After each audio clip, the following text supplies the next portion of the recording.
সংবাদ সবাইকে স্বাগত জানাচ্ছি। আমি ফিরোজ তোহা। শুরুতে সংবাদ শিরোনাম জানিয়ে দিব সর্বশেষ গুরুত্বপূর্ণ আপডেট সংবাদ। শুরুতে শিরোনাম। সাংগঠনিক শক্তি বাড়াতে মাঠে তৎপর বিএনপি, দুর্নীতি নিয়ে লিফলেট বিতরণের সিদ্ধান্ত। এরপর জানিয়ে দিব তুচ্ছ ঘটনায় সংঘর্ষ, আওয়ামী লীগ নেতার ছেলে নিহত।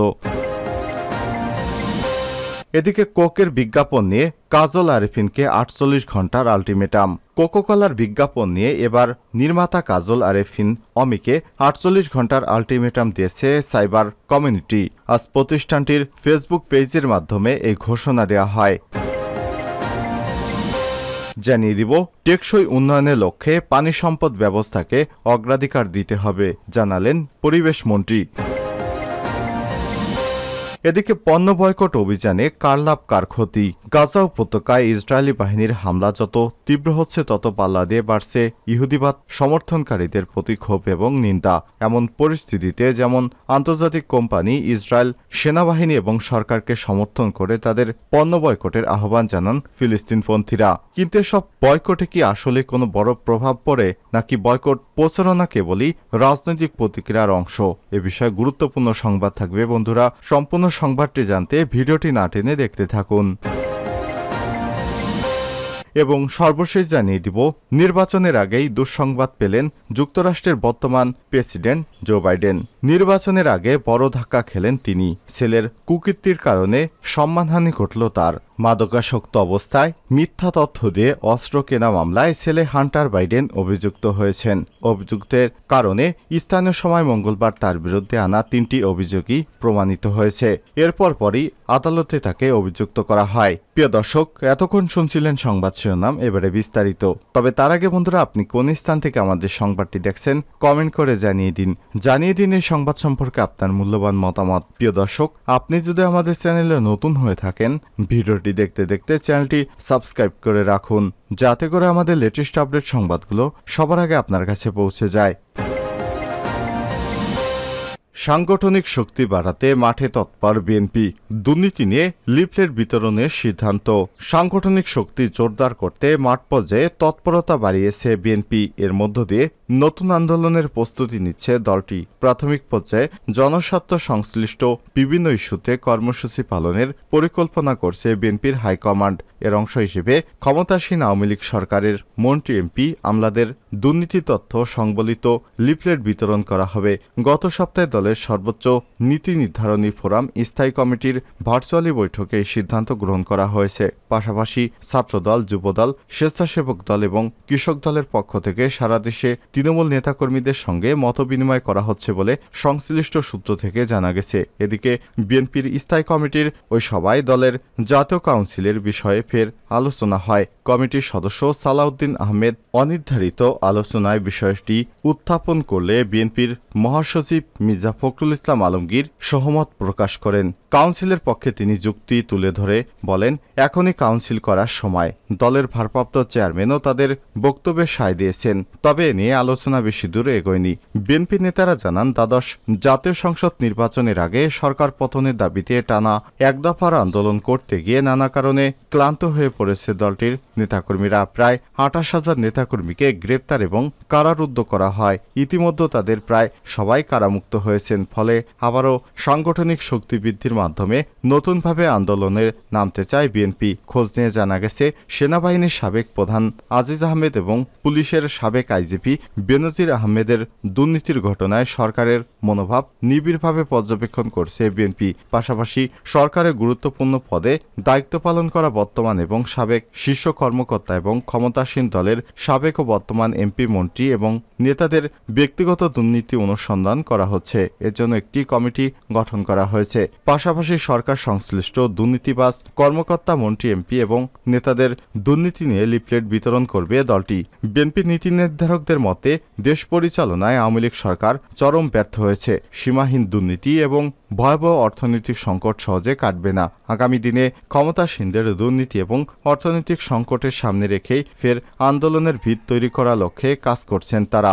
সর্বশেষ গত ৩ জুন অনুষ্ঠিত স্থায়ী কমিটির সভায় এসব বিষয় নিয়ে সাংগঠনিক বিভিন্ন গুরুত্বপূর্ণ ইস্যু নিয়ে আলোচনা হয়।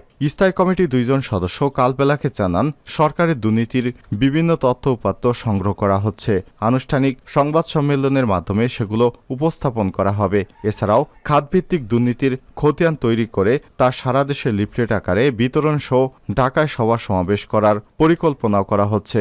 যদিও এখনো কোনো কর্মসূচি চূড়ান্ত হয়নি। শিগগিরই এ বিষয়ে সিদ্ধান্ত আসবে বলে জানা গেছে। তুচ্ছ ঘটনায় সংঘর্ষ, আওয়ামী লীগ নেতার ছেলে নিহত। চাঁদপুরে পুরনো বাজারে তুচ্ছ ঘটনায় 2 পক্ষের দফায় দফায় হামলায় এক আওয়ামী লীগ নেতার ছেলে নিহত হয়েছেন। মঙ্গলবার 11 জুন রাতে মধুসূদন স্কুলের পলাশির মোড়ে এই দুর্ঘটনা ঘটে। নিহত ব্যক্তির নাম আলামিন, 32। তিনি ব্যাটারি চালিত অটোরিকশা চালক। তিনি চাঁদপুর পৌরসভার 1 নং ওয়ার্ড আওয়ামী লীগের সহসভাপতি মজিদ খানের মেজ ছেলে। এর আগে মধুসূদন স্কুল মাঠে আড্ডা দেয় আধিপত্য বিস্তারকে কেন্দ্র করে নিতাইগঞ্জ এবং মেরকাটিস এলাকার 2 পক্ষের যুবকেরা তর্কতর্কি থেকে সংঘর্ষ শুরু হয়। পরে উভয় পক্ষের নারী পুরুষ দলে দলে লোকজন রাস্তার উপর জড়ো হয়ে ইটপাটকেল নিক্ষেপ সহ ধা পাল্টা ধা করে। পরিস্থিতি নিয়ন্ত্রণে আনতে খবর পেয়ে ঘটনাস্থলে পুলিশের একটি টিম পৌঁছায়। এ সময় পুলিশ লাঠিচার্জ, টিয়ার শেল এবং রাবার বুলেট নিক্ষেপ করে। ঘটনাস্থলে আলামিনের মাথায় আঘাত পান। এতে তার প্রচুর রক্তক্ষরণ হয়। দ্রুত তাকে উদ্ধার করে চাঁদপুর জেনারেল হাসপাতালে নেওয়া হলে কর্তব্যরত চিকিৎসক তাকে মৃত ঘোষণা করেন। চাঁদপুর সদর হাসপাতালের পুলিশ কনস্টেবল স্বপন এবং আলামিনকে চিকিৎসা নিতে দেখা গিয়েছে। চাঁদপুর 250 শয্যা বিশিষ্ট জেনারেল হাসপাতালের চিকিৎসক ওমর ফারুক শুভ বলেন, মাথায় বুলেট ইনজুরির কারণে ওই যুবক নিহত হতে পারেন, কেননা তার মাথায় অনেকটা রক্তক্ষরণ হয়েছিল। কোকের বিজ্ঞাপন নিয়ে কাজল আরেফিনকে 48 ঘন্টার আলটিমেটাম। বাংলাদেশে কোকাকোলার বিজ্ঞাপন নিয়ে এবার নির্মাতা কাজল আরেফিন অমিকে 48 ঘন্টার আলটিমেটাম দিয়েছে সাইবার কমিউনিটি। মঙ্গলবার 11 জুন প্রতিষ্ঠানটির ফেসবুক পেজের মাধ্যমে এই ঘোষণা দেওয়া হয়। সাইবার কমিউনিটির ফেসবুক স্ট্যাটাসে বলা হয়েছে, বিজ্ঞাপনে আপনি বলছেন এই বিষয়ে জানেন না, ওকে সাময়িকভাবে মেনে নিলাম। জীবন বলল পেশাগত দিক থেকে করেছেন, পণ্য ব্যক্তিগতভাবে সে কোকাকোলার বিষয়ে অবগত নয়। বিষয়টা এমন হলো, আমি গরুর মাংস খাই না, ঝোল খাই। বিষয়টিতে জীবন এড়িয়ে গেলেও এটাকে সাজানো নাটক বলছে প্রতিষ্ঠানটি। এর পরিপ্রেক্ষিতে নির্মাতা কাজল আরেফিনকে উদ্দেশ্য করে সাইবার কমিউনিটি জানায়, ঈদে তার নির্মিত যে নাটক ফিমেল 4 আসছে, সেখানে যদি অভিনেতা জীবন শিমুল প্রমুখে দেখানো যায় তাহলে কোনো প্ল্যাটফর্মে ফিমেল 4 চলতে দেওয়া হবে না। শুধু তাই নয়, সব জায়গা থেকে মুছে দেওয়ার ওপেন চ্যালেঞ্জ দেওয়া হয়েছে প্রতিষ্ঠানটির পক্ষ থেকে। আর এ বিষয়ে তাদের সবাইকে নিয়ে ফেসবুক লাইভ করে সমাধান দেওয়ার 48 ঘন্টার সময় বেঁধে দেওয়া হয় অমিকে। প্রসঙ্গত, ফিলিস্তিন ইসরায়েল সংঘাত শুরুর পর থেকেই বিশ্বের বিভিন্ন দেশে কোমল পানীয় কোকাকোলা বয়কটের মুখে পড়ে। সম্প্রতি পণ্যটির একটি বিজ্ঞাপন বাংলাদেশে প্রচারে আসার পরপরই এ নিয়ে সমালোচনা ঝড় ওঠে সামাজিক যোগাযোগ মাধ্যমে। সমালোচনার মুখে পড়ে নির্মাতা এবং অভিনেতারা। বিজ্ঞাপনটি প্রচারের পর থেকে নিয়ে সামাজিক যোগাযোগ মাধ্যম ছিল উত্তাল। কোকাকোলার পাশাপাশি বিজ্ঞাপনের কলাকুশলীদের বয়কটের হুমকি দিয়েছে নেটিজেনেরা। এতে বিষয়টি নিয়ে নিজেদের অবস্থান পরিষ্কার করতে ফেসবুকে স্ট্যাটাস দেন কুশীলবেরা। পণ্য বয়কট অভিযানে কার লাভ কার ক্ষতি। গাজা উপত্যকায় ইসরায়েলি বাহিনীর হামলা যত তীব্র হচ্ছে ততই পাল্লা দিয়ে বাড়ছে ইহুদিবাদ সমর্থনকারীদের প্রতি ক্ষোভ এবং নিন্দা।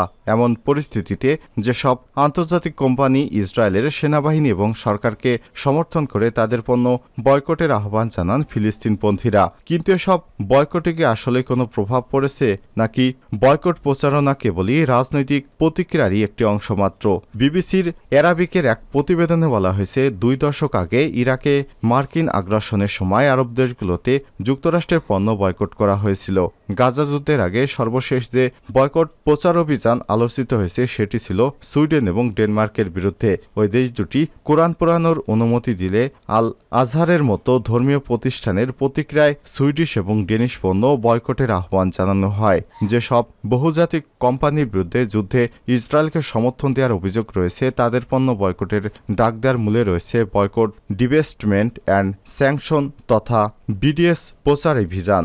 ইসরায়েলের উপর চাপ বৃদ্ধির লক্ষ্যে 2005 সালের প্রায় 170টি ফিলিস্তিনি নাগরিক সমাজ সংস্থা এটি চালু করে। এবারও গাজায় হামাসের বিরুদ্ধে অভিযানে যেসব কোম্পানি ইসরায়েলকে সমর্থন দিচ্ছে তাদের পণ্য বয়কট করার আহ্বান জানিয়ে আসছে বিডিএস। যেসব কোম্পানি ইসরায়েল সেনাবাহিনী এবং সরকারকে সমর্থন করছে তাদের নাম বিডিএস এর ওয়েবসাইটে তুলে ধরা হয়েছে।